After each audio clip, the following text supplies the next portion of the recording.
बिस्मिल्लाहिर्रहमानिर्रहीम, अस्सलामुअलैकुम, good morning, welcome to सुबह सवेरे पाकिस्तान। मैं हूं हमजा तारिक और मैं हूं आपके साथ सैयदा इकरा बुखारी। उम्मीद करते हैं हफ्ते का आज पहला दिन है, आपका हफ्ते का दिन और आपका हफ्ते का आगाज़ जो है वो बेहतरीन गुजरेगा। लेकिन जिस तरह से दिन का आगाज़ हम अच्छा करते हैं और हम सोचते हैं, कोशिश करते हैं कि हमारा अगला जो हफ्ता होगा वो अच्छा गुजरे, तो हमें थोड़ी सी अपने अंदर तब्दीली भी करनी चाहिए। जैसे कि हम लोगों को अपनी सलाहियतों पर और अपनी कामयाबी पर इन्हसार करना चाहिए, ना कि हमजा हमें दूसरों की टांग खींच के ऊपर जाने की कोशिश करनी चाहिए। लेग पुलिंग नहीं, हाँ, लेग पुलिंग हमें नहीं करनी चाहिए। बिल्कुल, ये एक छोटी सी तब्दीली है जो कि हमें करनी चाहिए, क्योंकि हम सब भी और आप सब भी जो है हम लोग देखते हैं कि हम अपने अंदर सलाहियतें जो हमारी मौजूद होती हैं, हम लोगों को कामयाबी हासिल करने के लिए उन सलाहियतों को मजीद निखारने की ज़रूरत होती है, ना कि हम लोग दूसरों को देखें, दूसरों को की टांग खींचे। जैसे कि हमजा ने भी कहा, लेग पुलिंग हमें नहीं करनी चाहिए, अपनी सलाहियतों पर, अपनी कामयाबी पर यकीन रखना चाहिए। हम कोई ना कोई बहाना ढूंढ रहे होते हैं अपनी नाकामी का, अपनी नाकामी के बहाने ना ढूंढें, अपनी नाकामी से कुछ सीखने की कोशिश करें। जब तक आप अपनी ज़िंदगी की जिम्मेदारी खुद नहीं उठाएंगे, ज़िंदगी की जिम्मेदारी से मुराद क्या है? ज़िंदगी से जिम्मेदारी जो है, ज़िंदगी की जिम्मेदारी मुराद यह है कि अगर आपको कोई कामयाबी मिली है उसके भी जिम्मेदार आप थे, और अगर आप नाकाम हुए हैं उसके जिम्मेदार भी आप खुद ही हैं। उधर मगर नहीं आ जाना चाहिए, यार मैंने तो बहुत मेहनत की थी मगर ऐसा हो गया। ठीक है, आपने मेहनत की होगी, मजीद मेहनत कीजिए और उसका मलबा पूरा उठाकर किसी और के सर पर ना थोपने।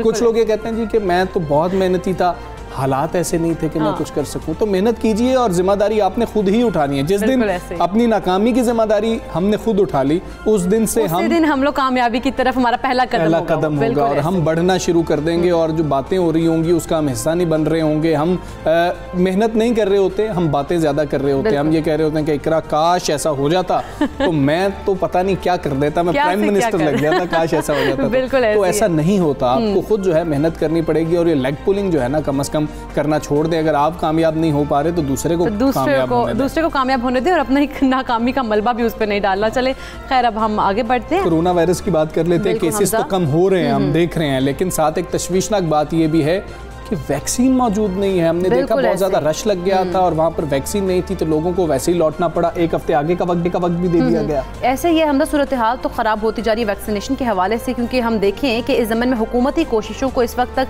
धचका महसूस हुआ है जब मुल्क में कोरोना वैक्सीन की किल्लत होना शुरू हो गई। गुज़श्ता चंद रोज़ की अगर बात की जाए तो शहरों की मुतादिद मराकज़ ऐसे थे वैक्सीनेशन, वहाँ पर जो सेंटर्स हैं उनमें वैक्सीनेशन का अमल रुक गया, वहाँ वैक्सीन की किल्लत महसूस हो गई और वहाँ पर लोगों की जानिब से रश भी देखा गया। ख़ास तौर पर हमजा अगर बात की जाए बड़े शहरों की, कराची और लाहौर उनमें शामिल है। लाहौर में तो इंतजामिया ने बैरून मुल्क जाने वाले अफराद को वैक्सीनेशन के लिए 1 हफ्ते बाद आने का भी कह दिया है और उनको टाल कर वापस भेज दिया गया है। कराची के 80% से ज़ायद इंसदाद कोरोना वैक्सीन के जो सेंटर्स हैं वैक्सीन की किल्लत के बायस बंद कर दिए गए थे। इस दौरान अच्छी खबर ये आई है कि गुज़श्ता रोज़ साइनोवैक वैक्सीन की 15 लाख डोजेज़ पाकिस्तान पहुँची हैं, जो कि अच्छी बात है और ताख़ीर से पहुँची लेकिन पहुँच गई हैं, जिसमें वफाक की जानिब से 4 लाख से ज़ायद डोजेज़ सिंध को फराहम कर भी दी। बिल्कुल ऐसे ही मुआविन खुसूसी सेहत डॉक्टर फैसल सुल्तान ने इस मौके पर कहा कि कल मजीद 25 लाख डोजेस पहुंच जाएंगी, जबकि अगर 23 जून की बात की जाए तो 30 जून तक 20 से 30 लाख डोजेस जो है वो पाकिस्तान पहुंचाई जाएंगी। और दूसरी जानिब सिंध में भी कोरोना केसेस अब कम हो रहे हैं, जिसके बाद प्राइमरी स्कूल्स आज से खोल दिए गए हैं। ये अच्छी खबर है। और जो दरगाहें हैं सूबे की, तमाम पार्क्स हैं, इंडोर जिम्स हैं, वो 28 जून से खोल दिए जाएंगे। कल हमने साहिल समुंदर के हालात भी देखे, वहाँ से जो फुटेजेस सामने आ रही थी, तस्वीर सामने आ रही थी, हैरत हो रही थी कि क्या ये कोरोना डेज हैं। ऐसा लग रहा था कि जैसे नॉर्मल डेज हैं, कोरोना का तो वजूद ही नहीं है और कोरोना इस दुनिया में है ही नहीं। इतनी हैरत हो रही थी देख कर के लोग बिल्कुल एहतियात नहीं बरत रहे थे। फिर वहाँ पर हुकूमती इकदाम क्या थे? हुकूमती इकदाम ना होने के बराबर थे। लोगों ने मास्क नहीं पहने थे, SOPs पर अमल नहीं कर रहे थे। और दूसरी जानिब हम देखते हैं कि सिंध में तो केसेस वैसे ही बढ़ रहे हैं। 10.61 जो है उसकी शरह थी, लेकिन अब जो है सूरत हाल हमारे सामने है कि वैक्सीन एक तो तो मौजूद है, दूसरा लोगों की तरफ से एहतियात भी कोई ख़ास बरती नहीं जा रही। अब कहा जा रहा है कि आज से शायद जो ये वैक्सीनेशन का अमल है ये फिर से रवा दवा होगा, जिस तरह से पहले था बहाल हो जाएगा। बात करेंगे पार्लिमानी सेक्रेटरी बराए हेल्थ नौशीन हामिद साहिबा हमारे साथ मौजूद हैं। डॉक्टर साहिबा अस्सलाम वालेकुम, गुड मॉर्निंग। कोरोना वैक्सीन की शॉर्टेज हो गई, वजह क्या बनी? हम तो दावा कर रहे थे कि हम प्रोक्योर कर चुके हैं, वैक्सीन मौजूद है, बड़ी से बड़ी तादाद भी आ जाए तो हम उसको वैक्सीन लगा पाएंगे। हुआ क्या, कहाँ पर गलती हुई? देखें जी, बिल्कुल इसमें थोड़ी सी मैं समझती हूँ कि मिसमैनेजमेंट हुई है, क्योंकि जब वॉक इन वैक्सीनेशन खोल दी जाती है तो आप प्रेडिक्ट नहीं कर सकते कि किस सेंटर के ऊपर कितने लोग और किस दिन आएंगे। तो हुआ यही है कि कुछ सेंटर्स के ऊपर बहुत ज़्यादा रश लग गया। ऐसी बात नहीं थी कि हमारे पास वैक्सीन का स्टॉक टोटली ख़त्म हो गया था। 10 लाख वैक्सीन जो थी वो हमारे बैकअप में मौजूद थी, मगर जिन सेंटर्स के ऊपर ज़्यादा रश हुआ वहाँ पे वैक्सीन जो है वो फौरी तौर पे ख़त्म हो गई, और कुछ दूसरे सेंटर्स जहाँ पे रश कम था वहाँ पर हमारे पास स्टॉक पड़ा रह गया। तो एक तो ये कि सबसे पहले उनको रीलोकेट किया गया, उनको उन सेंटर से उन पे शिफ्ट किया गया जहाँ पर उसकी डिमांड ज़्यादा थी। मगर इसके साथ साथ कि एक खुशाइन बात भी हम इसे कह सकते हैं कि लोग बहुत बड़ी तादाद में घरों से निकले जब वॉक इन वैक्सीनेशन, तो ये एक अच्छी बात भी है। तो इसकी वजह से थोड़ा सा कुछ मिसमैनेजमेंट कैलकुलेशंस की हो गई कि किन सेंटर्स पे रश ज़्यादा एक्सपेक्टेड होना चाहिए था, वहाँ ज़्यादा स्टॉक रखना चाहिए था। तो ये थोड़ी सी मिसमैनेजमेंट हुई है जिसकी वजह से ये थोड़ा सा तातुल आया है। मगर ऑलरेडी हमारे जो एग्रीमेंट्स हुए हैं, और आपको पता है कि इस बजट में हुकूमत ने $1 अरब से ज़्यादा का बजट रखा है वैक्सीन परचेज के लिए, इसलिए ना फंड्स का कोई इशू है ना हमारे पास प्रोक्योरमेंट का, क्योंकि गवर्नमेंट टू गवर्नमेंट डील्स हो रही हैं और वैक्सीन जो है वो सारी पाइपलाइन में है। आपने जिस तरह बताया कि 15-15.5 लाख डोजेस कल पहुंच गई हैं, 22 तारीख को इंशाल्लाह ताला 25 लाख डोजेस और पहुंच जाएंगी, और फिर 25 से 30 जून के दरमियान जो है वो हमारे पास 25 से 30 लाख डोजेस जो है वो मजीद की, और इसके अंदर वो पाक वैक की जो हमारी लोकल प्रोडक्शन है वो भी। अच्छा डॉक्टर साहब, जिस तरह से कहा जा रहा है कमी हो गई है, और बहुत सेंटर्स पे भी आपने भी बताया और हम लोगों ने भी रिपोर्ट किया है कि बहुत सारे सेंटर्स पर वैक्सीन जो है वो उसकी कमी देखने में आई, किल्लत हो गई है। लेकिन हुकूमत की जानिब से मज़ीद अब क्या इकदाम किए जाएंगे कि मज़ीद इस तरह के सेंटर्स पर रश भी ना हो और ये जो वैक्सीन है वो भी टाइम पर अवेलेबल हो जाए? जी देखिए, आज से पहले मैं समझती हूँ पिछले हफ्ते तक इस किस्म का कोई इशू नहीं था, और इंशाल्लाह आइंदा भी नहीं होगा। ये थोड़ी सी हमारी सप्लाई चेन के अंदर थोड़ी सी मिसकैलकुलेशन हो गई थी। हम सही सेंटर्स के ऊपर नहीं पहुँचा सके थे जहाँ पर ज़्यादा डिमांड थी। तो अब आज से इंशाल्लाह ताला जो कल पहुंची है वैक्सीन वो तमाम सूबों में डिस्ट्रीब्यूट कर दी गई है। इंशाल्लाह ताला आज से ये मंडे ट्यूसडे के बाद हमें उम्मीद है कि इस किस्म की कोई तातुल जो है वो अब नहीं देखा जाएगा। ठीक है डॉक्टर साहब, ये भी बता दीजिएगा कि 1 करोड़ से ज़ायद डोजेज़ ली जा रही हैं, मुआहदा किया गया है फाइज़र के लिए, फिर स्पुतनिक वैक्सीन भी जो है रशियन वैक्सीन उसको भी पाकिस्तान लाया जा रहा है। जुलाई के आखिर तक कहा जा रहा है कि फाइज़र की मज़ीद डोजेज़ भी आ जाएंगी, वैक्सीन आ जाएगी। क्या फ़ैसले किए गए हैं, कितनी तादाद में वो आएंगी? क्या वो फिर आम लोगों को लगना शुरू हो जाएंगी या उसके लिए भी प्रायोरिटी होगी? जी बिल्कुल, वो जिस तरह आपको पता है कि हेल्थ कॉम्प्रोमाइज लोगों के लिए वो मखसूस की गई थी, जिसमें कैंसर पेशेंट्स थे, लिवर के, किडनी के, और दूसरे जो स्टीरॉइड्स के ऊपर थे, जो सीरियसली इल पेशेंट्स थे जिनकी इम्यूनिटी लो थी। पर आइंदा आने वाले दिनों में इंशाल्लाह ताला जब फाइजर आएगी तो जिस तरह से हमें बाहर जाने वालों की ख्वाहिश है कि उनको लगे जी, तो उन लोगों को भी जो है वो इंशाल्लाह ताला किया जाएगा। मगर यहाँ मैं आपको क्लियर कर दूं कि अभी तक दुनिया का कोई ऐसा नॉट अ सिंगल कंट्री जिसने ये डिमांड की हो कि आप फाइजर लगाएंगे तभी आप हमारे मुल्क में एंटर हो सकते हैं। ये जरूर है कि अगर आपको ट्रेवल करना है तो कोविड नेगेटिव का सर्टिफिकेट होना चाहिए आपके पास, और वहाँ जाके आप करना पड़ेगा। अच्छा डॉक्टर साहब, जिस तरह से बैरून मुल्क जाने वाले अफराद हैं उन्हें काफ़ी मुश्किलात का सामना करना पड़ा है। उन्हें कहा जा रहा है कि 1 हफ्ते बाद आप लोगों को आइएगा और आप लोगों को वैक्सीनेट किया जाएगा, लेकिन जिन लोगों की डेट्स हैं, उन लोगों ने जाना है, फ्लाइट्स हैं, उन लोगों को तो मुश्किलात का सामना करना पड़ा है। हुकूमत उनके लिए क्या कर रही है? देखिए, जो बाहर जाने वाले जो लोग हैं उनके लिए जो एस्ट्राजेनेका इस वक्त हुकूमत ने अवेलेबल की है उसका वैसे भी जो पीरियड है वो 3 मंथ्स के गैप से 2 डोजेस लगती हैं, तो इसलिए वो तो विंडो होती है। पहली डोज के बाद 3 महीने के बाद दूसरी लगती है, इसलिए वो लगने के फौरन बाद तो वैसे भी ट्रेवल नहीं कर सकते। उनको 3 मंथ्स का गैप जो है वो गुजारना पड़ता है। ये इंटरनेशनली ये इसकी रिकमेंडेड टाइम पीरियड है, तो इसलिए अगर वो कोई 2-4 दिन या 1 आध हफ्ता आगे पीछे होता है तो उससे फ़र्क नहीं पड़ेगा। वो इंशाल्लाह ताला उनको लग जाएंगी, मगर उनको अपना कोर्स तो बहरहाल पूरा करना पड़ेगा। ठीक है डॉक्टर साहिबा, अगर हम देखें गुज़श्ता 24 घंटों के अंदर 1000 से कम केसेस सामने आए, 907 केसेस हैं जो सामने आए। अगर हम मुस्बत केसेस की शरह देखें 2.60% रही है, जो कि खुशाइंद इसलिए है कि वो कम हो रही है शरह और केसेस कम हो रहे हैं। इसकी वजह आप क्या समझती हैं? हम खुद को वैक्सीनेट करवा रहे हैं, ये वजह है? एहतियात बरती गई थी, ये वजह है? क्योंकि माहिरीन तो कह रहे हैं चौथी लहर भी आ सकती है, उसका कोई खदशा NCOC तक पहुँचा? जी बिल्कुल, देखिए जी, ये केसेस कम होने की ज़ाहिर है ये जो 2-3 वजूहत आपने बताई हैं कि एक तो हम लोगों ने SOPs को बहुत स्ट्रिक्ट किया था, बहुत सारी चीज़ें जो हैं उनको बंद किया गया था, बहुत एक्टिविटीज़ जो थी उनको रोका गया था, जिसकी वजह से इसमें एक वाज़े कमी आई। उसके अलावा वैक्सीनेशन का भी एक रोल है, मगर वो अभी इतना ज़्यादा नहीं है क्योंकि अभी तो हमारा तक कोई 1.5 करोड़ के करीब लोग जो हैं वो वैक्सीनेट हुए हैं, जबकि हमारा टारगेट 7 करोड़ का है अगर हमने इसके फैलाव को रोकना है। और तीसरा ये है कि जो लोग ऑलरेडी कोविड से गुजर चुके हुए हैं उनकी एक अपनी भी नेचुरल इम्यूनिटी बन गई है, तो वो भी एक बैरियर बन जाते हैं इसके फैलाव में। मगर आइंदा आने वाले दिनों में तमाम जो सूरत हाल है वो लोगों के रवैयों के ऊपर डिपेंड करेगी कि वो कितनी जिम्मेदारी का सबूत देते हैं। तो इस वक्त मैं समझती हूँ कि लोग अगर दोबारा से ये चीज़ें खुलने के बाद जिम्मेदारी का सबूत नहीं देंगे तो चौथी वेव बिल्कुल आ सकती है। जी अच्छा डॉक्टर साहिबा, पाकवैक की बात कर लेते हैं। कैंसिनो बायो की जो वैक्सीन पाकिस्तान में तैयार हो रही थी, शॉर्टेज हुई क्यों? जब शॉर्टेज हो रही थी तो पाकवैक के ऊपर भी क्वेश्चंस उठ रहे थे कि वो तो अवेलेबल होनी चाहिए थी, वो क्यों नहीं थी?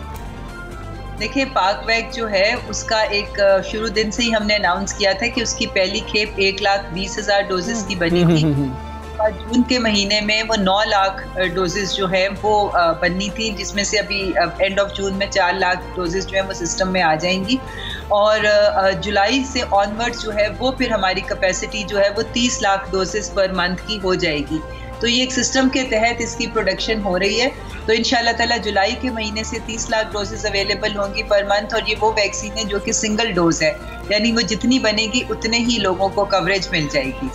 सही डॉक्टर साहब, जिस तरह से अब देखा जाए तो स्टेबल हो गई है सूरत हाल। अगर हम देखें कोविड की केसेस में कमी देखी जा रही है, तो आप क्या समझती हैं अब मजीद गवर्नमेंट की जानिब से क्या मेजरमेंट्स लेने होंगे हमें कि हम लोग इस चीज़ को से बाहर निकल आएँ और ये सूरत हाल जो है वो स्टेबल रहे और कोविड केसेस बिल्कुल ख़त्म हो सकें? देखिए जी, ये तो अब एक ग्रेजुअल प्रोसेस है। इस वक्त असद साहब ने जिस तरह अनाउंस किया था कि हमारी कोशिश है कि हम बड़ी ईद से पहले ज़्यादा से ज़्यादा लोगों को वैक्सीनेट कर लें। वैसे तो हमारा टारगेट 2021 के एंड तक 7 करोड़ लोगों का है, मगर बड़ी ईद से पहले इसलिए हम ज़्यादा से ज़्यादा लोगों को करना चाहते कवर, ताकि इस ईद पे वो रिस्ट्रिक्शंस और वो पाबंदियाँ ना लगानी पड़े जो हमने पिछले त्योहारों के ऊपर देखी हैं। तो इसलिए मेन टारगेट इस वक्त यही है कि हम वैक्सीनेशन के अमल को तेज़ से तेज़ करें, जिसके लिए मास वैक्सीनेशन सेंटर्स भी खुले हैं। और दूसरी बात यह है कि SOPs के ऊपर जो अमल दरामद है उस पर सख्ती की जाएगी। बिल्कुल ठीक है डॉक्टर साहब, बहुत शुक्रिया आपका। सुबह सवेरे पाकिस्तान से कर रही थी और बड़ा अहम है कि वैक्सीन मौजूद हो और लोग ये भी अच्छी बात है कि लोग बड़ी तादाद में जा रहे हैं खुद को वैक्सीनेट करवाने के लिए। कैंपेन्स ऐसी की गई हैं जिस तरह से लोग जो है इस तरफ राग़िब हुए हैं कि वो अपने आप को वैक्सीनेट कराएं, लेकिन सूरत हाल ये है कि वैक्सीन जो है वो अब कम पड़ती जा रही है क्योंकि लोगों की तादाद बहुत ज़्यादा बाहर निकल रही है अपने आप को वैक्सीनेट कराने। और सरकारी मुलाजमीन को भी तो हमने बोला कि आप लोगों ने लाजमी तौर पर खुद को वैक्सीनेट करवाना है, नहीं तो आपकी तनख्वाह अब तक नहीं पहुंच रही होगी। ये भी एक बड़ी रीज़न है कि लोग बड़ी तादाद में खुद को वैक्सीनेट करवाने। लेकिन अब हम आम तौर पर लोगों से बात करें तो 5 में से कह लिया जाए रफली, अगर एक एस्टिमेट लगाया जाए, एक शख्स कहता है कि हाँ मैंने वैक्सीन लगवानी है। अगर किसी ने नहीं भी लगवाई तो लोगों का जो है जहन बनता जा रहा है कि वो इस तरफ जा रहा है, उनका माइंड अब इस तरफ आ रहा है कि हमने अपने आप को वैक्सीनेट कराना है ताकि हम लोग जो है ना कोविड से महफूज रह सकें। तो जी आप खुद को वैक्सीनेट करवाएं। जो मजीद डोजेज हैं वो मंगवा ली गई हैं, आपने परेशान नहीं होना, आपने जाना है वॉक इन वैक्सीनेशन है और लाजमी अपने आप को वैक्सीनेट करवाएं। आगे बढ़ते हैं और कुछ बात कर लेते हैं जिसका शोर बहुत ज़्यादा है, वो है इलेक्टोरल रिफॉर्म्स का। बिल्कुल, क्योंकि देखा जाए तो धांधली के इल्ज़ामात से पाक इलेक्शन इंतखाबी इस्लाहात वक्त की भी ज़रूरत है, मगर सवाल यहाँ पर यह है कि बिल्ली के गले में घंटी कौन बांधेगा? क्योंकि कौमी असम्बली में इलेक्शन तरमीमी बिल 2020 10 जून को मंजूर हुआ था, जिसके जरिए तहरीक इंसाफ की वफाकी हुकूमत ने मुल्क के इंतखाबी निज़ाम में वसी पैमाने पर इस्लाहात की एकतरफा कोशिश भी की थी हमजा। लेकिन मसला हुआ ना, अपोजिशन जमातों ने इंतखाबी इस्लाहात को सख्ती से मुस्तरद किया और इल्ज़ाम लगाया कि जो मुजव्वज़ा इस्लाहात हैं उनके ज़रिए पाकिस्तान तहरीक इंसाफ अगला इलेक्शन चोरी करना चाहती है। और अपोजिशन लीडर शहबाज शरीफ साहब ने हुकूमती इलेक्शन बिल पर ऑल पार्टीज कॉन्फ्रेंस बुलाने की एक तजवीज़ दी है। ये तजवीज़ भी दी गई, जिसके बाद मौलाना फजल रहमान और बिलावल भुट्टो ने इस तजवीज़ पर उनकी हामी भी बरिया इमारत की। उन्होंने कहा है कि वफाकी वज़ीर इत्तला फवाद चौधरी भी इस पर उनको तनकीद का निशाना बनाते हैं। और शहबाज शरीफ की उन्होंने पार्लियामान को कहा कि बाईपास करके इंतखाबी इस्लाहात पर गुफ्तगू के लिए इन्होंने जी APC की तजवीज़ दी है, जो कि एक मज़ह का खेज़ चीज़ है। और इस तरह की वो ये कह रहे हैं कि फैसला साजी तो जी पार्लियामान के अंदर की जाती है, पार्लियामान का काम है करना, APC की इसमें क्या ज़रूरत है। अपोजिशन लीडर पार्लियामान को कमज़ोर करने के एजेंडे का हिस्सा बन रहे हैं, जो कि अफसोसनाक है। और हुकूमत के लिए एक और दर्द सर ये है कि इलेक्शन कमीशन को भी इंतखाबी इस्लाहात पर बहुत सारे एतराज़ात। बिल्कुल हमजा, और इलेक्शन कमीशन ने हुकूमत को इलेक्शन तरमीमी बिल पर एतराज़ात से तहरीरी तौर पर आगाह भी किया है। तरामीम का मामला वज़ीर आज़म इमरान खान के नोटिस में लाने का मुतालबा भी किया गया है। ये सूरत हाल है अब इलेक्शन रिफॉर्म्स की। तो इस सारे मामले पर हम बात कर लेते हैं। हमारे साथ मौजूद हैं साबिक सेक्रेटरी इलेक्शन कमीशन कुंवर दिलशाद साहब। अस्सलाम, गुड मॉर्निंग कुंवर साहब। क्या इलेक्शन कमीशन और हुकूमत के दरमियान इलेक्ट्रॉनिक और ओवरसीज वोटिंग वाला मामला हल हो सकेगा आइंदा इलेक्शन तक?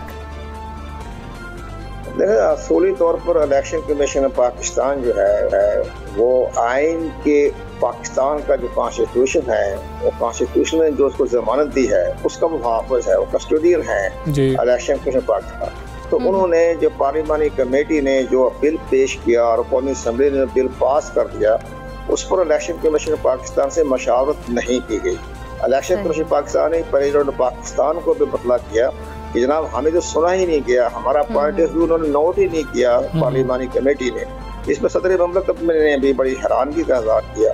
अच्छा, इसी तरह से ये मामला ये हो रहा है। अब इलेक्शन कमीशन पाकिस्तान ने अपने आईनी जिम्मेदारियां पूरी करते हुए उन्होंने वज़ीर आज़म साहब को नोटिस मिलाए हैं कि मुमकिन है कि आपने इस पार्लिमानी कमेटी का जो है अपना जो बिल पेश हुआ है आपकी नज़र से ना गुजरा हो, तो आप देख लें, पढ़ लें। उन्होंने बाकायदा एक कंपेरिजन स्टेटमेंट दी है कि जनाब ये शिके जो हैं ये आइन से मुतसादिम है, जिसमें 13 के लगभग जो है वो बिल्कुल आइन से मुतसादिम है। जब वो आइन से मुतसादिम हो जाए तो पार्लियामेंट बेशक वो बिल पास कर दे, बेशक वो सेनेट से पास हो जाए, इलेक्शन एक्ट का हिस्सा बन जाए, लेकिन वो अगर वो आइन से मुतसादिम है तो फिर इलेक्शन कमीशन पाकिस्तान ने उस पर अमल दरामद नहीं करना।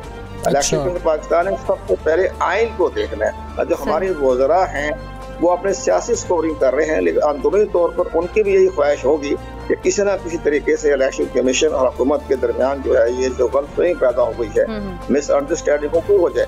इसका बड़ा आसान तरीका, मैंने सदर ममलकत से भी मेरी मुलाकात हुई थी। अच्छा, तो मैंने उनसे ये कहा था आप एक पार्लिमानी जिसका जो हुआ बिल पेश हो गया है तो एक कमेटी मुकर्रर कर दें आप, उसमें सईद अली जफर आ जाए, हमारे डॉक्टर फारूक नसीम आ जाए, वो बैठकर इलेक्शन कमीशन के तफाजात को बैठ कर दूर कर दे, जहाँ जहाँ तरमीम करनी पड़े दोबारा तरमीम कर दे, नजरसानी कर दे। ये तो हमारी इलेक्शन कमीशन की जो है बड़ी जरूरी है।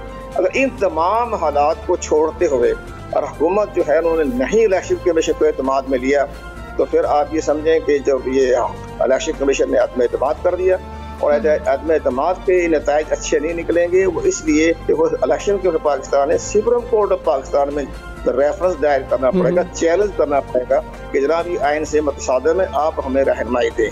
अब सुप्रीम कोर्ट ने भी तमाम हालात देखने पड़ेंगे, उन्होंने जो है तमाम सूरत हाल को गौर खोज करेंगे और आइन के मुतसादिम जो आर्टिकल्स हैं उन पर इलेक्शन कमीशन पाकिस्तान का मौक़िफ़ भी सुनेंगे, अटॉर्नी जनरल को भी सुनेंगे।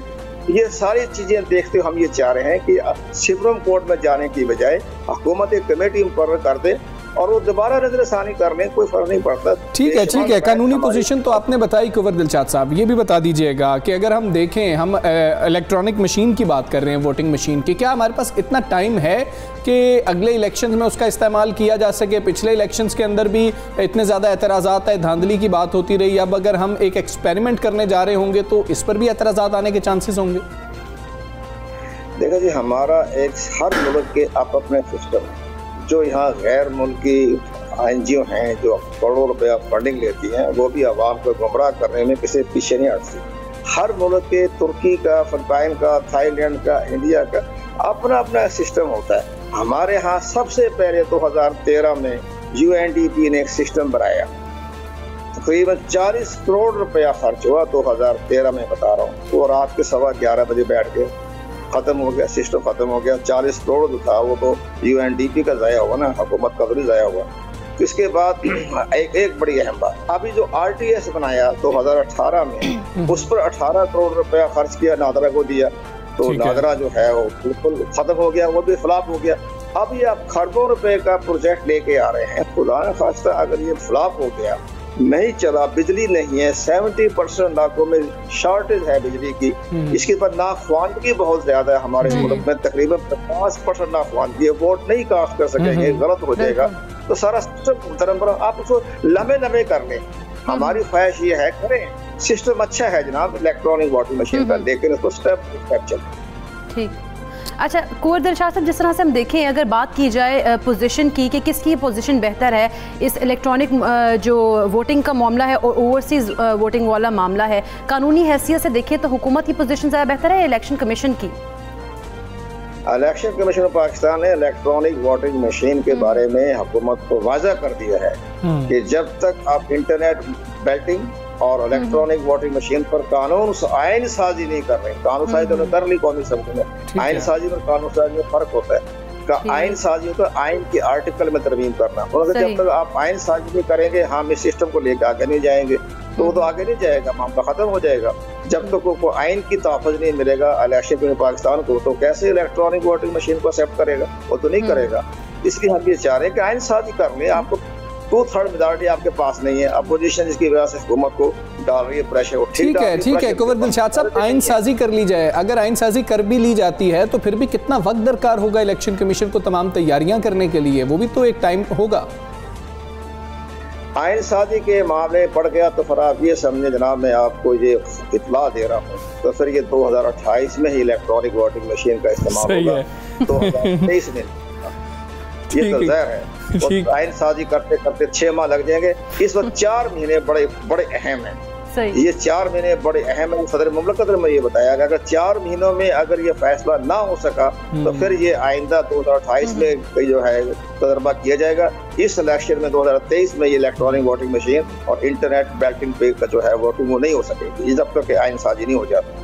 बिल्कुल ठीक है कुंवर दिलशाद साहब, बहुत शुक्रिया आपका। सुबह सवेरे पाकिस्तान से आप बात कर रहे हैं, तो उनका ये कहना है कि अगर आइन साजी की तरफ मामला चला जाता है तो ये मजीद लटक जाएगा, और अगर लटक जाएगा तो 2028 तक भी उनको नजर नहीं आ रहा है कि इलेक्ट्रॉनिक वोटिंग की जानिब वो बहुत इंपॉर्टेंट है इलेक्शन रिफॉर्म्स के लिए। खैर एक ब्रेक लेते हैं, हमें ब्रेक की तरफ जाना है तो कहीं मत जाइएगा, देखते रहिए सुबह सवेरे पाकिस्तान।